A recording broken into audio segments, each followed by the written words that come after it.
तर वैष्णवीची हत्या करणारा नराधम सासरा राजेंद्र हगवणे हा किती गेंड्याच्या कातडीचा होता हे पाहिल्यावर तुमचा प्रचंड संताप होईल। सुनेच्या रक्तानं लाल झालेल्या हातानंच त्या हैवानानं निर्लज्जपणे हॉटेलमध्ये जाऊन मटण खाल्लं। वैष्णवीच्या मृत्यूच्या दुसऱ्याच दिवशी सासऱ्यानं एका हॉटेलमध्ये जाऊन जेवणावर ताव मारल्याचा व्हिडिओ समोर आलाय। उजळ माथ्यानं हा नराधम हॉटेलात गेला आणि बाहेरही आला। त्याच्या चेहऱ्यावर भीतीचा लवलेशही नव्हता। सुनेची हत्या केल्याचा कोणताही पश्चाताप या नराधमाला झालेला नव्हता। त्यामुळे हगवणे कुटुंब किती उलट्या काळजाचा आहे हे पुन्हा अधोरेखित होत आहे। राज्यभरात या घटनेमुळे हळहळ व्यक्त होतीये, पण दुसरीकडे राजेंद्र हगवणे चक्क मटण पार्टी करतोय।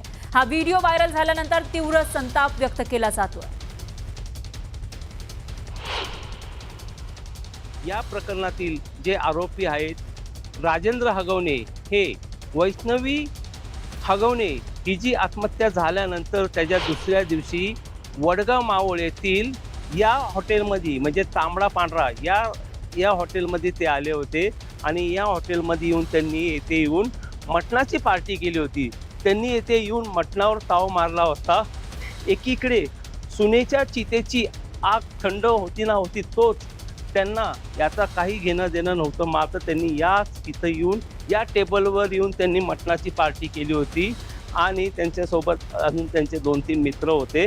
मात्र आता याच हॉटेलचा आता जो CCTV आता तो व्हायरल झालेला आहे, कारण की कालच बारामतीमध्ये अजित पवार यांनी सांगितलेले होते कोणी असे जे आरोपी असतील त्यांची गय केली जाणार नाही। मात्र काल अजित पवारांनी भरसभेमध्ये आरोपींबाबत पोलिसांनाही सूचना केल्या होत्या की जिथंही हे आरोपी भेटतील त्यांच्या मुसक्या आवळ्या। मात्र आज बावधन पोलिसांनी राजेंद्र हगवणे यांना अटक केलेली आहे। आपण जर पाहायला गेलं एकीकडं हुंड्यासाठी हा बळी घेतल्या गेल्याचं बोललं जात आहे, तर दुसरीकडे जर आपण पाहायला गेलं तर आपल्या सुनेच्या चितेची राख शांत न होत देता तरी याच ठिकाणी याच टेबलवर राजेंद्र हगवणे यांनी मटणाची पार्टी केल्याचं CCTV मध्ये कैद झालेलं आहे। गणेश दुडम, न्यूज 18 लोकमत, मावळ। अतिशय हिंस्र जनावरं आहेत ही माणसाच्या रूपामधली, त्यांना म्हणजे बोलावं तितकं कमी आहेत।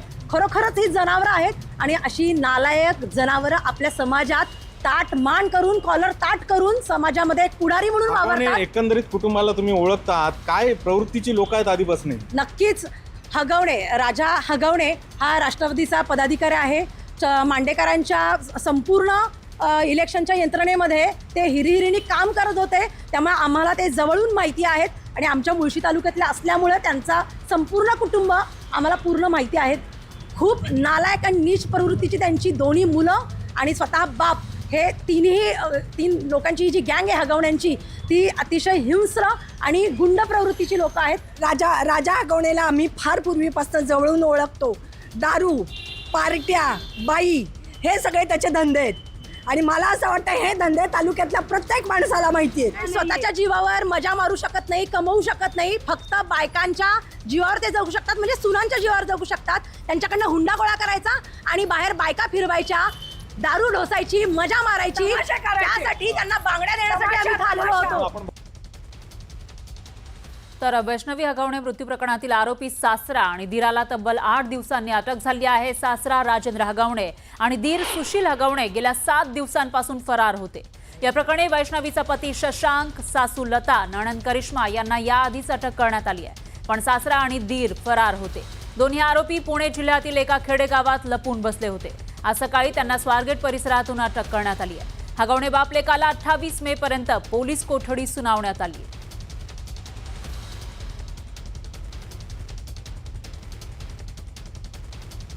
तर वैष्णवीच्या मृत्यूनंतर 8 दिवसांनी राजेंद्र हगवणेला अटक झाली आहे, पण आतापर्यंत या 8 दिवसांमध्ये तो कुठे होता आणि काय करत होता, कसं फिरत होता ते बघूयात ग्राफिक्सच्या माध्यमातून।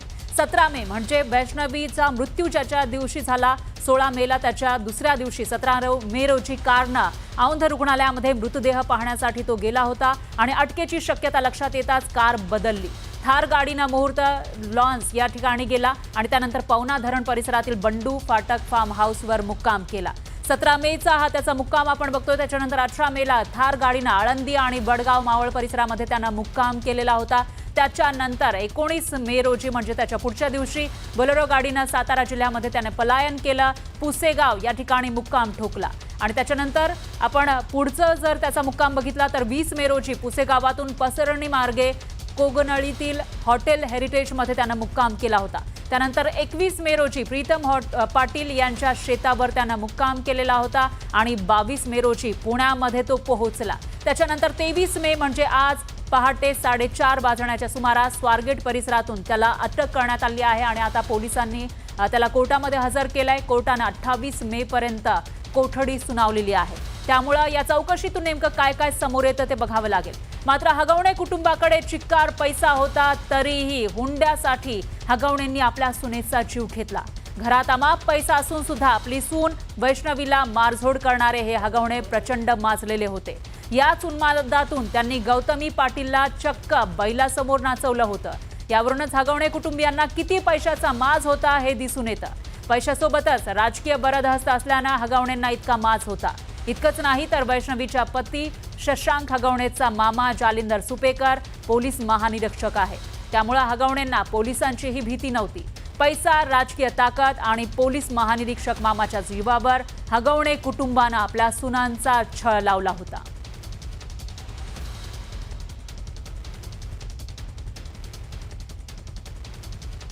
तर राजेंद्र हगवणे यांचा भुकुममध्ये बंगला आहे आणि याच बंगल्यामध्ये वैष्णवीला मारहाण केली जात होती.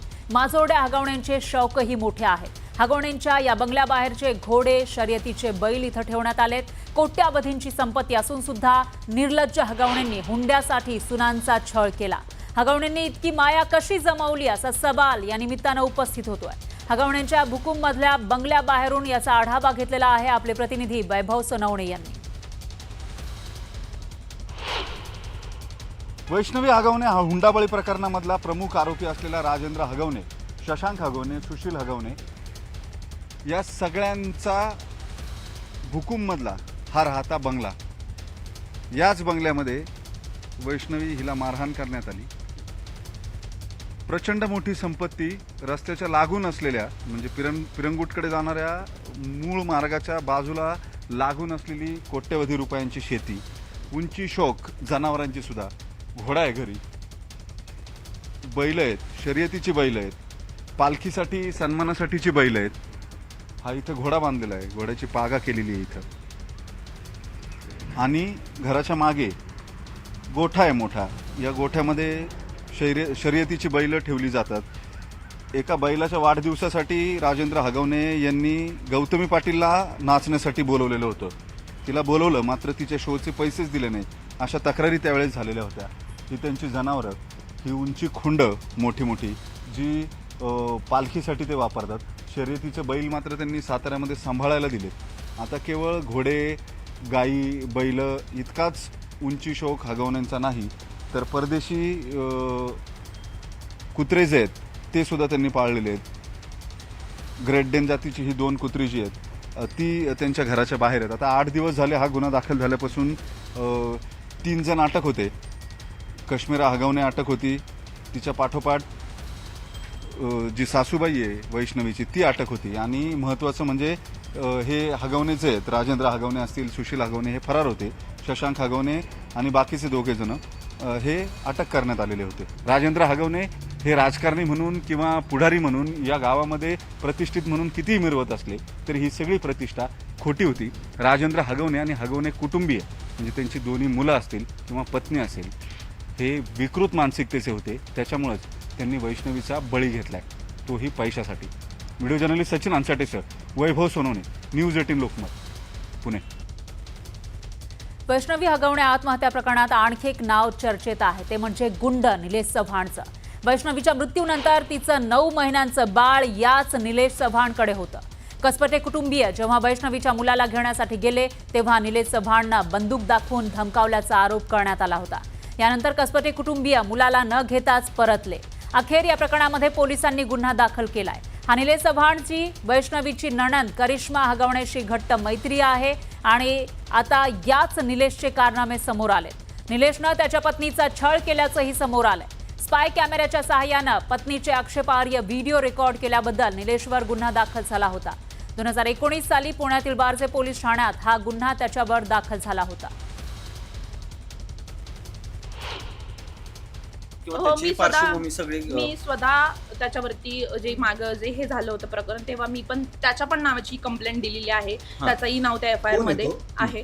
म्हणजे मला तरी ऐकण्यातून आलेलं आहे की तो म्हणजे करिश्मा हगवणे हिचा मित्र आहे तो, आणि माझ्या दर भांडणामध्ये तो असायचा. निलेश चव्हाण. दर भांडणामध्ये तो असायचाच, आणि तो सगळ्या मीटिंग घेऊन तो म्हणजे सांगणार की हे चुकीचं आहे, हे बरोबर आहे. तो कायम मला आणि माझ्या मिस्टरांना चुकीचा ठरवत आला की करिश्मा बरोबर आहे, तुम्ही चुकीचे वागताय, असं करताय. कायम त्याच्या ऑफिसला, जे कर्वेनगर वारजेमध्ये कुठे तरी आहे त्याचं ऑफिस, तिथे कायम मीटिंग झालेली आहे. 19 तारखेला यातील जी कसपटे फॅमिली आहे, त्याची जी दुर्दैवी महिला मयत झाली, तिचा जो बच्चू आहे, तो बच्चू यांच्याकडे त्या हगवणे फॅमिली दिला होता.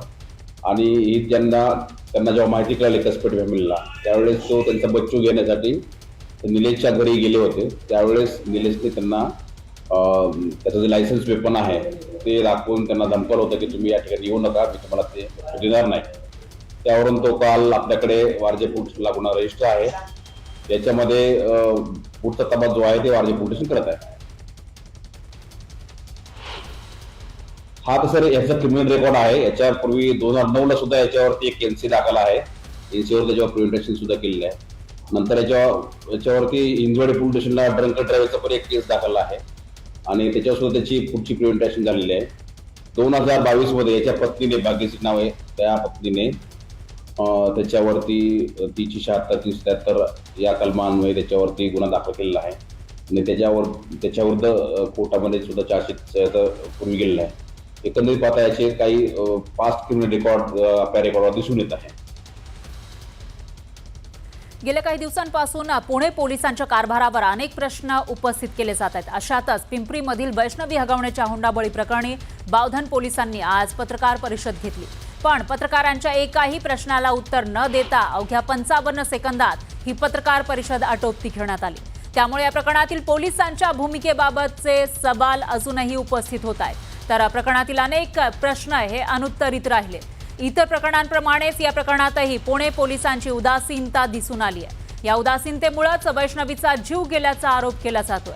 तर वैष्णवी हुंडाबळी प्रकरणी सुरुवातीपासूनच पोलिसांची भूमिका संशयास्पद राहिली आहे. एक जीव गेल्यानंतरही असणारा त्यांचा ढिम्म प्रतिसाद, वैष्णवीच्या बाळाच्या तपासासाठी केलेली चालढकल, यामुळे सामान्यांनी पोलिसांवर विश्वास ठेवावा की नाही असा प्रश्न उपस्थित होतोय.